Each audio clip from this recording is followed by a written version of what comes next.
Oh, hang on. Let's just Yeah. Okay, brilliant. Okay, so let's just hear the summaries of the two rooms that we had on this question to do with your personal marketing strategies. Peter, why don't you tell us what went on in your room? Yeah, so really good room. Lots of new starts and new beginnings for people in the room with new brands and also new premises. But when we're talking about what the key element of the marketing strategy is for our room members, email marketing, blog posts, referrals very strongly, merchandise very important as a touch point for people, social media, LinkedIn, all of those 2022 touch points for people were mentioned in the room guide. Okay, cool, excellent, thanks very much. And Yul, what about in your room? Yeah, well, we had a fairly I was going to say old, but I better say mature set of businesses, which have all been going a little while. So, you know, Chelsea Pincer touch. So some very good comments. Everybody had said that, you know, they do have quite a lot of business, and their marketing strategy, they would like to do more, but really at the moment they're quite coping with what they've got. A few lovely comments like from Stephen, if you're on the pitch, somebody will pass you the ball. Which I thought was very good, and the fact that you're getting out and about there. Craig is thinking of increasing his social media presence. It's something that he hasn't done for a while, and he's going to go and have a look at that and get that sorted out. Again, Martin said something which I think we've all been very much. He was talking about your word of mouth, and also the fact that, you know, missing the coffees with people over the last couple of years, and the fact that you can, you know, glean information in that format. And I'm with him on that. Absolutely. So much have missed that face-to-face type of marketing that we've all been so used to over the years, you know. Yeah, no, it's very funny you mentioned both of those, because from both of you, because last week, Peter, we did we were doing this networking session, one that we specifically concentrated on referrals, and a lot of that came out of knowing people very well, and it came from the serendipity of those water cooler moments, or meeting those people one-to-one, which is kind of why we do this on a very regular basis. And I'll touch on that in a second when we talk about the networking events that are coming up.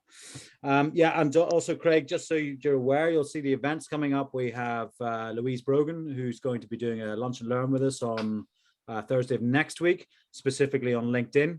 And Louise really does know her stuff, and we've just engaged her for Business Simples as well. So just watch out for that one. It's a lunch and learn event where bring your sandwiches, etc. Okay, that's great, guys. So let me just pause the recording there. Oh. Okay, so in our two rooms this time around, we were talking about a marketing genie, and if you had 3 questions, what would it be? So, Janet, why don't you tell us what went on in your room? Oh, lots of really good discussion. We came up with 3 kind of ideal questions between us all. The first was, how do you take a more balanced approach to marketing? It's easy to do a lot of marketing, and then when you get very busy, take your foot off the pedal, and then wonder why you've got no clients, particularly after that gap. So how do you make enough time to actually dedicate time in your day to marketing as well as doing your clients' work? So that was one. The second question that came up was, how do you know who to trust? There's lots of different agencies and companies out there promise you lots of leads by following some marketing processes, but, you know, 9 times out of 10 it doesn't always work the way that you expect. So, you know, who's telling you, who's giving you the magic bullet, and who's actually doesn't know what they're selling you? And the other one was, how do you really understand your customer, because all of your customers' journeys are different. So we had a discussion around the fact that, you know, you might be talking to somebody and they might really need your services, or you believe they do, but it could be 6 months to 2 years before they actually lift the phone and engage you. So how do you understand that? And that, you know, it can't be replicated from customer to customer, because everybody's business is different and everybody's journey is different. So I think that was a summary really of our three questions. Excellent, cool, okay.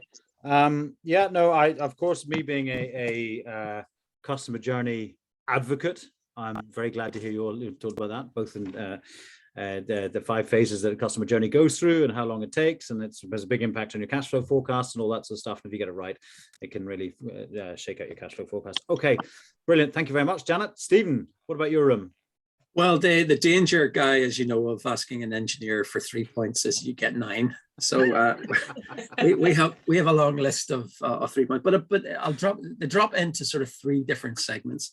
First one really is in measurement. Is how do you know what you're actually measuring your marketing? And then inside that, you look at the measurement, and 2 particular ones that we came up with were associated with that is where are the sales actually being activated? Which of the channels actually gives you the sales for that? So And sort of attribution in sort of marketing speak, we call it attribution. Yeah. Yes. Okay. Attribution. Yeah, okay. Yeah. And the other one of that is, what do you consider to be a successful ROI for a marketing campaign? Ooh, okay. So how do you put that? Do you put it in investment, or you put it return on investment on a single spend $1, get 3 back? How do you put the measurements around that? So the first one was all about measurement. Second one really was understanding a bit about your customers. And that dropped into 3 things is making sure, how do you know that what your customers really want to do? Because if you don't specify that up front, then your marketing can be a little bit scattergun. And linked to that as well is how do you get inside their heads and know how your customers are thinking? And the wonderful point of how do you get people to do what you want them to do? And that's all really about understand is making sure that you've got it specified right, and that you understand the performance of how your marketing is actually hitting people. The last one really was looking at how do you get the perfect mix, and how do you make sure that mix is focused in on the areas that you want. So you're looking at that as 3 tier. One is what do you want people to do and get out their head? How do you measure what you do, and then how do you activate that in an execution strategy? Which all points us out that we all have a lot to learn in marketing. We all learn little bits in marketing. We all know bits in our business, but marketing is a broad church and a wide subject. And getting it right is what we've learned today. Is that getting it right is much more important and not as trivial as anybody thinks it is. Yeah. Okay, so I take your point right at the start where you said 3 points, ask an engineer, you get 9. I see that because we have got 9 there. That was actually really sounds like you actually got an awful lot done in those. We actually will take that and potentially look at how we can support people going further forward. I do know of a mini course that's out there that would help people address that.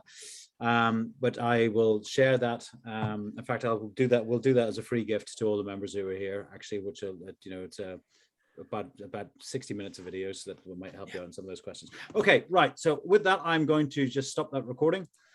Cancel that. I'm just doing